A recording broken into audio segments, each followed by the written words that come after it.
Salam sejahtera Malaysia, denyut nadi suara rakyat bergema di channel ini. Jangan lupa tekan butang subscribe, like dan share. Malaysia kita punya, cintai Malaysiaku, kita jaga kita.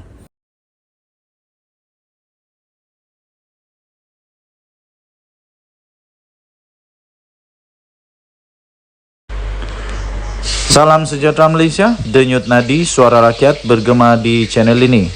Sebelum kita mulakan, sila tekan butang subscribe, like dan share.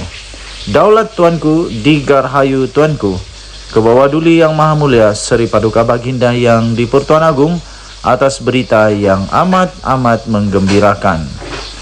Daulat Tuanku, baru saja diterima 30 Jun 2023. Agong berharap Malaysia, Arab Saudi tingkatkan hubungan perpaduan ummah. Berita penuh. Kuala Lumpur, Seri Paduka Baginda Yang di-Pertuan Agong Al-Sultan Abdullah Riayatuddin Al-Mustafa Billah Shah menzahirkan harapan agar negara Malaysia dan juga negara Arab Saudi supaya dapat mempertingkatkan dan dapat memperkukuhkan lagi hubungan dua hala dan perpaduan ummah. Seri Paduka Baginda Yang di-Pertuan Agong menzahirkan harapan tersebut pada satu majlis jamuan teh petang yang dianjurkan oleh Putra Mahkota dan Perdana Menteri Arab Saudi, yaitu Putra Mohammed bin Salman bin Abdul Aziz Al Saud di Mina semalam. Turut berangkat ialah pemangku Raja Pahang Tengku Mahkota Tengku Hassanal Ibrahim Alam Shah. Dalam majlis yang berlangsung selama 1 jam tersebut, Seri Paduka Baginda Yang di-Pertuan Agong telah pun berkenan untuk bertukar-tukar pandangan bersama Yang Amat Mulia Putra Mohammed dalam pelbagai perkara, termasuk hubungan dua hala yang telah lama terjalin erat dan sangat istimewa di antara Malaysia dan Arab Saudi, menurut satu catatan di Facebook Istana Negara pada Jumaat yang lalu. Dilaporkan Al-Sultan Abdullah turut menzahirkan ucapan tahniah kepada Putra Mohammed di atas persiapan rapi dan kejayaan oleh Kerajaan Arab Saudi menerima 2 juta jemaah haji bagi musim haji pada tahun ini, iaitu jumlah terbesar semenjak COVID-19 yang lalu. Pertemuan berkenaan juga adalah merupakan satu manifestasi hubungan akrab di antara kedua-dua negara. Berita ini daripada sumber bernama diterbitkan semula di sinarharian.com.my. Tuan-tuan dan puan-puan yang dihormati sekalian, marilah kita mendoakan supaya usia Kebawa Duli Yang Maha Mulia Seri Paduka Baginda Yang di-Pertuan Agong serta pemerintahan Baginda akan terus berkekalan.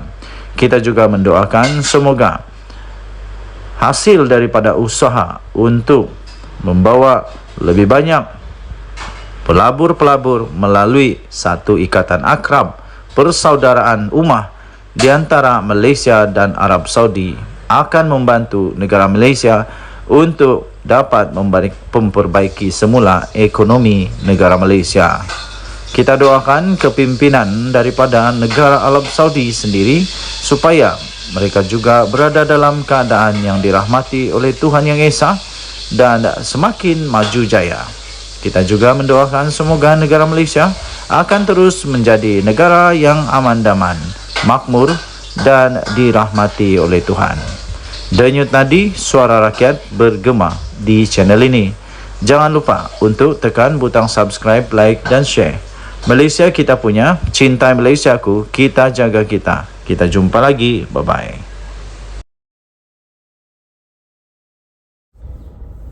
Salam sejahtera Malaysia. Denyut nadi suara rakyat bergema di channel ini.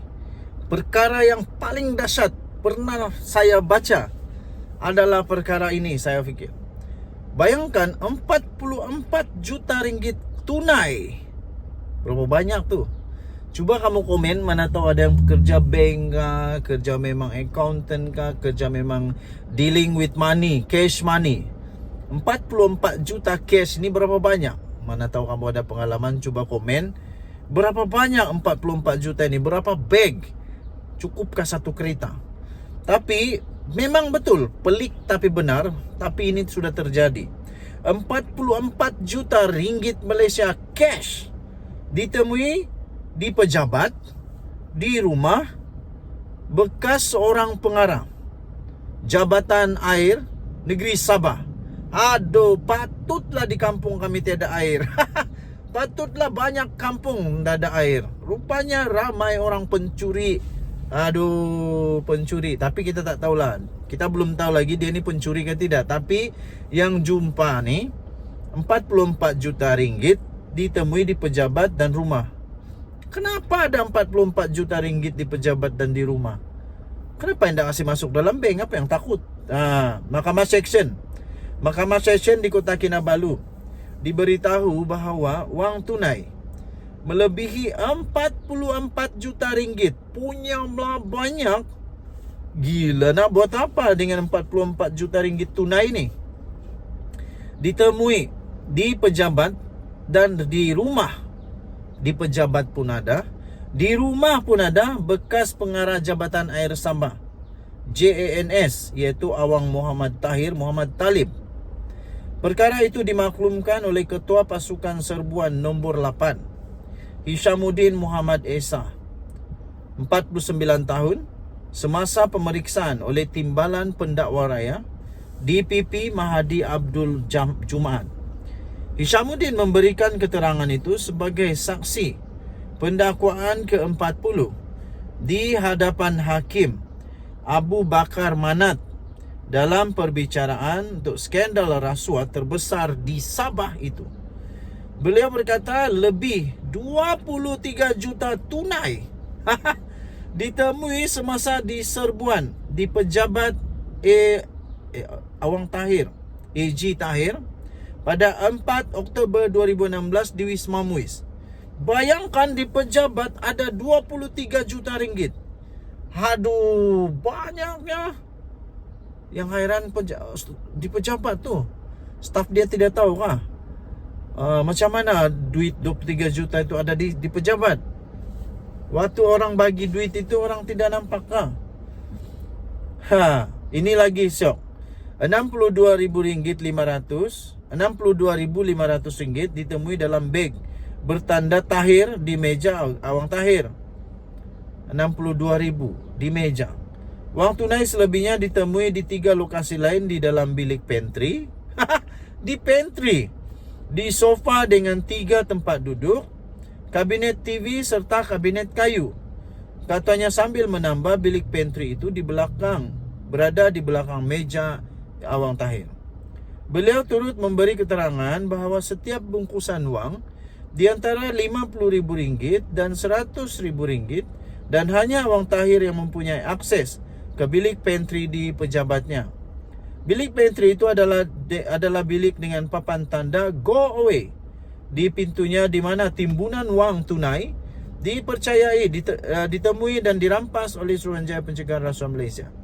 Hishamuddin turut memberitahu pada hari yang sama lebih daripada 21 juta ringgit ditemui ketika pasukannya menyerbu rumah Awang Tahir di Sembulan. Menjawab satu soalan lain, beliau berkata lebih 8 juta ringgit ditemui dalam sebuah bilik di tingkat 3 rumah itu. Beliau turut berkata 86 jam tangan berjenama dan mewah serta 921 barang kemas turut ditemui di rumah berkenaan. Saksi itu selanjutnya memberi keterangan bahawa pasukannya kemudian menemui wang tunai 9 juta ringgit dan 4 juta ringgit Malaysia masing-masing di dalam kereta Mazda dan Mercedes-Benz. Kira-kira 9 juta ringgit ditemui dalam sebuah kereta Mazda. Wang itu dimasukkan ke dalam beberapa beg yang disimpan di dalam bonet kereta. Ketika itu kereta diparkir tidak jauh dari pagar rumah yang diletakkan di luar pagar rumah. Sebanyak 4 juta ringgit lagi ditemui di dalam sebuah Mercedes-Benz. Wang itu dimasukkan ke dalam beg dan dimasukkan ke dalam bonet kereta, katanya. Dahsyat tak dahsyat? Sila komen. Denyut Nadi, Suara Rakyat, bergema di channel ini. Bye-bye.